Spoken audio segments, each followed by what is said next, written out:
এইবার নিশ্চয়ই বুঝতে পারছো প্রবাসীকে নিয়ে কেন আমি কন্টেন্ট করেছিলাম। প্রবাসী রাস্তায় হাঁটলো, শোনাবনো মরাকে মৃত্যুকে কন্টেন্ট করতে শুরু করলো। এবার অনেকেই করবে, কারণ প্রবাসী মরা বেচে যে পরিমাণ রিচ এবং পয়সা কামিয়ে নিয়ে গেল, বাড়িতে কেউ না কেউ মরবে আর লোকে সব স্মৃতির পাতা, স্মৃতির অ্যালবাম ওয়াইটিতে খুলতে আসবে। পুরো বিশ্বশুদ্ধ লোকের মরা বিক্রির স্মৃতি আমরা দর্শকেরা ওয়াইটিতে নিয়ে ঘুরে ঘুরে বেড়াবো। ওয়াইটি দেখাই ছেড়ে দেবো, নে তোরা কী করে কামাস দেখি। সোনা বুনু মরা বিক্রি করতে বসলো, মৃত্যু কন্টেন্ট করে প্রবাসী রাস্তায় হাঁটলো। এটাই তো ভয় ছিল। সমস্ত দর্শকেরা, ফেসবুকে রোস্টাররা প্রত্যেকে বলছে যে মরা বিক্রি প্রথা চালু করে দিলেন উনি। কারণ কি, উনি এমন কিছু হনু নন যে ওনার জন্যে এই জিনিসটা চালু হয়েছে, তা নয়। উনি যে পরিমাণ লাখ লাখ ভিউ এবং একটা রিচ, ভিডিও রিচটা যেখানে নিয়ে চলে গেলেন, বুঝতে পারছো? ঠিক তাই সোনা বনু প্রবাসী রাস্তায় হাঁটলো, মরাকে মৃত্যুকে কন্টেন্ট করলো। ঠিক আছে, আমি এইমাত্র ভিডিওটা দেখলাম, কি একটা প্যানকেক টাইপের ভাজছিল এবং তাতে থাম্বনেলটা দেখে বুঝলাম কারোর মৃত্যু একটা বিক্রি করতে এসছে। কি একটা বললো যে একটু না কি একটা, বুঝতে পারছো তো? এসব দেখলে না মাথা যন্ত্রণা হয়ে যায়। মানে এদের শান্তি নেই, এরা না নিজেরা শান্তি পাবে না আমাদের দর্শকদের শান্তি দেবে। বুঝতে পারছো? এইবার বুঝতে পারছো নিশ্চয়ই। প্রবাসীর এই যে বড় ব্লগার বলেই প্রথম থেকেই বলছি, আমাকে বলছে তোমার হিংসে অমুক তমুক, মানে কিছু অশিক্ষিত লোয়ার ক্লাস তো সব জায়গায় থাকে, তারা কিছুতেই বুঝবে না। শিক্ষিত মানুষেরা কিন্তু বুঝেছে।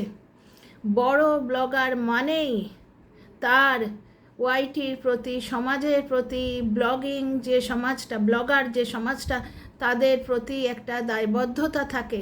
প্রবাসী অত পয়সা কামিয়ে নিয়ে গেল, ওর প্লেনের ভাড়া তো উঠলো, প্লাস ওর আর ওর ভাইয়ের বউয়ের ভিডিও রিচ দেখছে। ওর ভাইয়ের বউ টিপিক্যালি প্রবাসীকে কপি করে, জানেন তো, সেই একই, কোনো অরিজিনালিটি নেই। কিন্তু তবু ওই সুর করে ওইভাবে কথা বললেই তোমার 2 লাখের ওপর ভিউ। এবার এসে গেল সোনা বুনু, সেও এক বড় ব্লগার, কিন্তু 4 লাখই তার চ্যানেল। বুঝতে পারছো? সে মৃত্যুকে কন্টেন্ট করতে বসে পড়েছে, প্রবাসীর পথে হাঁটলো সোনা বুনু। এই জন্যেই আমি বারবার কন্টেন্ট করছিলাম। আমি জানি আমার ক্ষমতা অতি ক্ষুদ্র, কিন্তু আমি প্রবাসীর যে শিক্ষিত দর্শকেরা, তাদের হৃদয় দুয়ারে ঘা দিতে চেয়েছি। প্রবাসীর যে শিক্ষিত দর্শকেরা, তাদের বিবেকের দরজায় ঘা দিতে চেয়েছি। যে তোমরা মানুষটাকে ভালোবাসো, আমিও যে অপছন্দ করি তা নয়, কিন্তু এই জিনিসটারই ভয় পাচ্ছিলাম। সবাই এখানে দেখো, ব্লগাররা কি চায়? 2 পয়সা কামাতে। ব্লগাররা এখানে জনস্বার্থে তো ভিডিও করে না, নিজেদের স্বার্থে করে, নিজেদের পেটের স্বার্থে করে। তারা যখন দেখছে প্রবাসীর মতো একটা বড় ব্লগার আরও রিচ হাই করে নিয়ে চলে গেল নিজের ভিডিওর, আগে প্রবাসী অ্যাং ব্যাং চ্যাং যা হোক কিছু কন্টেন্ট দিত, তাতেই কি 2 লাখ করে ভিউ হতো না? এখন কিন্তু হচ্ছে, বুঝতে পারছো? তার মানে পিওরলি ওটা মেটেরিয়ালিস্টিক বা বাস্তব একটা বুদ্ধি নিয়ে উনি চিরপরিচিত গণ্ডির বাইরে বেরিয়েছিলেন এবং আমাদের দর্শকদের মাথায় কাঁটাল ভেঙে উনি নিয়ে চলে গেলেন অতগুলো টাকা, কারণ আমরা ভিউ দিলাম, আমরা ব্লগারটিকে পছন্দ করি। বুঝতে পারছো? কিন্তু এই অসভ্যতা লেগেছে ওটা, জাস্ট, বুঝতে পারছো? স্মৃতির মানে 2 বাংলা একটু ঘুরিয়ে পেঁচিয়ে বললেই কি মিথ্যে এবং দোষ এবং লোভ চাপা পড়ে যায়? স্মৃতির পাতায় 2 পাতা যোগ হলো, ভাইরে তুই ভিডিও করে আনলিস্টেড করে ফেলে দে। মানুষের শোক হয়েছে, তখন সে ভয়েস ওভার করছে, তখন সে থাম্বনেল ক্রিয়েট করছে এবং মাথা খাটিয়ে কী করলে কন্ট্রোভার্সি হয় সেটা বার করছে। মাথা খাটিয়ে বার করা ছাড়া কি? এই আমি প্রবাসীকে নিয়ে বোধহয় ভিডিও করতে আবার বাধ্য হলাম, কারণ আমার আরেক পরিচিত ব্লগার MS ফ্যামিলি, সেখানেও কিন্তু মরা বিক্রি করতে বসে গেছে। সবাই তো ট্রেন্ড সৃষ্টি করে দিয়ে গেল, শ্রাদ্ধ ব্লগার, বুঝতে পারছো? ট্রেন্ড সৃষ্টি করে দিয়ে গেল।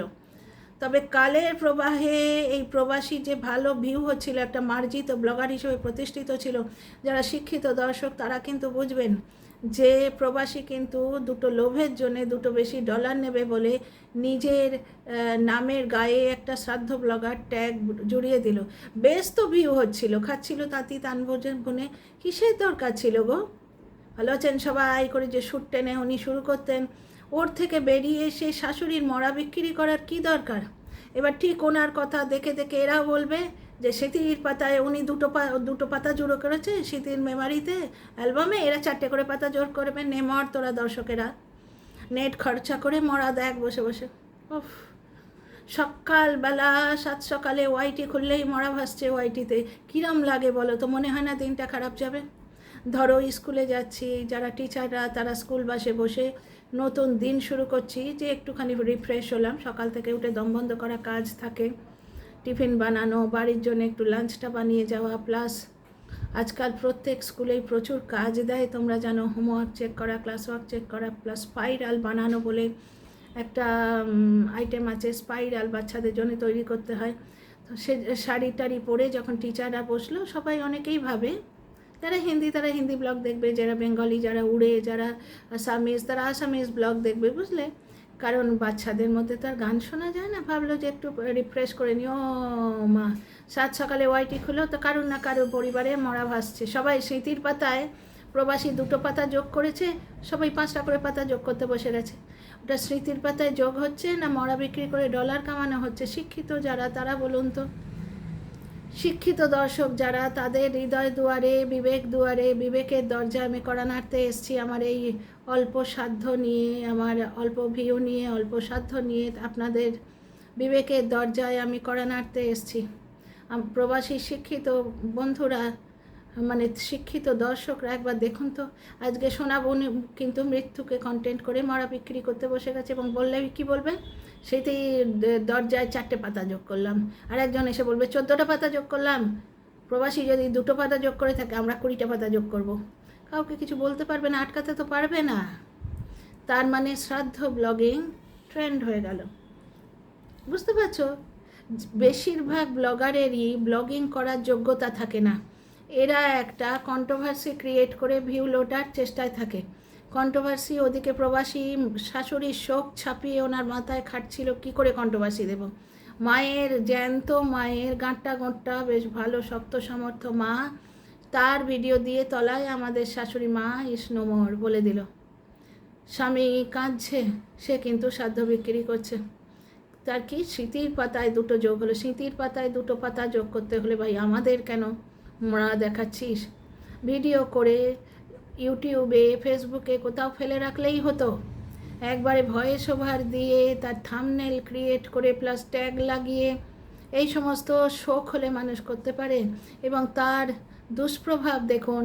আজকে MS ফ্যামিলি বলে, না MS ফ্যামিলির নাম করছি না, আমি একটা অন্য চ্যানেলে নাম করছি, বুঝতে পারছো? MS ফ্যামিলিকে আমি চিনি না। সোনাবনুর চ্যানেলে আজকে দেখলাম মৃত্যু কন্টেন্ট হচ্ছে, বুঝতে পারছো? তো চলো, সোনাবনু ফ্যামিলির চ্যানেলে দেখে এলাম মৃত্যু কন্টেন্ট। তো যাই হোক ভাই, এখন তো প্রার্থনা করি যে কোনো ব্লগারের বাড়িতে কেউ যেন না মারা যান, দীর্ঘজীবন হোক। আপনারা ব্লগার ফ্যামিলির মানুষগুলো দীর্ঘজীবন হোক, কারণ আমরা আর মরা দেখতে পাচ্ছি না। প্লিজ, আমরা আর মরা দেখতে পাচ্ছি না। ব্লগার ফ্যামিলি মৃত্যুটা যেন এখন রোজগারের একটা উপায় হয়ে দাঁড়ালো। এবার বড় ব্লগার বলেই কিন্তু ব্লগার কমিউনিটির প্রতি ওনার একটা দায়বদ্ধতা ছিল, যেটা কিন্তু উনি রাখতে পারেননি। এবার যারা প্রবাসীর ভালো দর্শক, শিক্ষিত, বুদ্ধিমান, বুদ্ধিমতী দর্শক, তারা আমার কথাগুলো একটু ভেবে দেখবেন। আমার সেই পুরনো বোধহয় 10 দিন না 10 মাস আগের একটা কন্টেন্টে আইডি পাল্টে এসে আমার সাইবার বুলি করার আগে একটু ভেবে দেখবেন তো। শিক্ষিতরা কেউ এসব কাজ করে না, আমি জানি কারা করছে। ফেক আইডি ক্রিয়েট করে গালাগাল দিতে আসছো, সে দাও। তোমাদের প্রিয় ব্লগারকে তো কিছু বলিনি আমি, উনি তো আমারও প্রিয় ব্লগার। কিন্তু কি করলেন বলুন দেখিনি উনি, বুঝতে পারছো? কি করলেন বলুন তো? এবার অ্যাঙা ব্যাঙা চ্যাঙা যেখান থেকে যে পারবে সব মরা বিক্রি করতে বসে যাবে। কারণ একটা বিশাল মিলিয়ন সাবস্ক্রাইবার, এইরকম একটা হাই রেঞ্জের ব্লগার কোটি কোটি টাকা কামিয়ে নিয়ে গেল। রিচটা দেখেছো? যে ভিডিও তোমার ওয়াইটির মাটি ছুঁচ্ছে, লাখের কমে ভিউ হচ্ছে না। এই রিচটা কিন্তু নিজের মায়ের ফটো দেখিয়ে শাশুড়ির মৃত্যু, এই যে ধুরন্ধর চালটি, কন্ট্রোভার্সি চেয়ে উনি চালটি করেছেন। কোনো শোকগ্রস্ত মানুষ হলে তার মাথায় এসব খাটে, তার মাথায় এসব খাটে। মানিকবাবুর মাথায় খাটবে। মৃত্যুর শোক আমিও পেয়েছি, আমার মাও নেই গো, আমার মাও নেই। 2 চোখ ভরে আসে তখন, কি ভয়েস ওভার দেবো আর কি থাম্বনেল বানাবো। ছি ছি ছি ছি, খুব খারাপ লেগেছে। প্রবাসীর যারা শিক্ষিত দর্শক, প্রবাসীর যারা শুভমনস্ক, হৃদয়বান, বিবেকবান দর্শক বন্ধুর, সেই সমস্ত শ্রীমান শ্রীমতীদের হৃদয় দুয়ারে, বিবেকের দরজায় আমি একটু কড়া নাড়লাম আজকে। শুনছি নাকি সোনা বনু মরাকে কন্টেন্ট করেছে, মৃত্যুকে কন্টেন্ট বানিয়ে ফেলেছে। করবে না? প্রবাসীর মতো একটা বড় ব্লগার যদি এই রাস্তা দেখিয়ে থাকে পয়সা কামাবার, খুব ইজি তো। বাড়িতে যেটা হচ্ছে সেটা দেখিয়ে দাও। এবার আমরা দর্শকরা পড়েছি ফাঁদে। হয় ওয়াইটি দেখা টোটাল বন্ধ করে দাও, নয়তো অন্য লোকের মৃত্যু দেখো তোমরা। অন্য লোকের স্মৃতির অ্যালবামগুলো সব ওয়াইটিতে এসে খুলবে। পৃথিবীতে তাদের স্মৃতির অ্যালবাম রাখার আর কোথাও জায়গা নেই। শুধুমাত্র ভয়েস ওভার দিয়ে ওয়াইটিতে ছেড়ে দিয়ে ডলার কামাবে। তাদের স্মৃতির অ্যালবামে দুটো কেন, এবার 25টা করে পাতা যোগ হবে। দুটো নয় গো, এবার তো 25টা, 35টা, 45টা করে পাতা যোগ হবে। চলো, ভিডিওটা বেশি বড় করছি না। তো শিক্ষিত হৃদয়বান হৃদয়বতী দর্শকেরা, আমার কথাটা একটু ভেবে দেখবেন তো। এই যে আমাকে এতদিন এত কথা বলে গেছেন, আপনি হিংসে করছেন, হেন করছেন, তেন করছেন। হিংসে কে কাকে করে? একটা ব্লগারকে কে হিংসে করে বলো তো? মানুষ হিসেবে সে কতটা বড়। রিমি রূপাকে হেল্প করতো তাহলে বুঝতাম। শাশুড়ির থেকে সন্তান না কাটতো, মানিকবাবুকে যত্ন করছেন দেখতাম। এইগুলো দেখলে তখন বুঝতাম মানুষ হিসেবে বড়। একটা ব্লগার পরিবার বেঁচে খাচ্ছে, সেটা তার প্রফেশন, ঠিক আছে। সুতরাং যোগ্যতা বা অমুক তমুক দিয়ে মাপতে যাবেন না। আমরা কিন্তু লেখাপড়া করে এসেছি, অনেক শিক্ষিত মানুষ, আপনারাও যেমন। ঠিক আছে, আপনাদের বিবেকের দরজায় আমি আজকে টোকা মেরে গেলাম। আমার কথাগুলো একটুখানি ভেবে দেখবেন। আমাকে সাইবার বুলি করার আগে না, আমার কথাগুলো একটুখানি ভেবে দেখবেন। দেখুন তো, সোনা বনুর চ্যানেলে আজকে নাকি মরা ভাসছে। উনিও স্মৃতির অ্যালবামে 25খানা পাতা যোগ করতে এসছেন। কিচ্ছু বলা যায় না। ওনার থেকে 5 গুণ বড় ব্লগার এই কাণ্ডটি করে রাস্তা দেখিয়েছে। চলো, উনি জাস্ট ফলো করছে। তো চলো, ভিডিওটা বড় করবো না। হ্যাঁ, see you in the next video.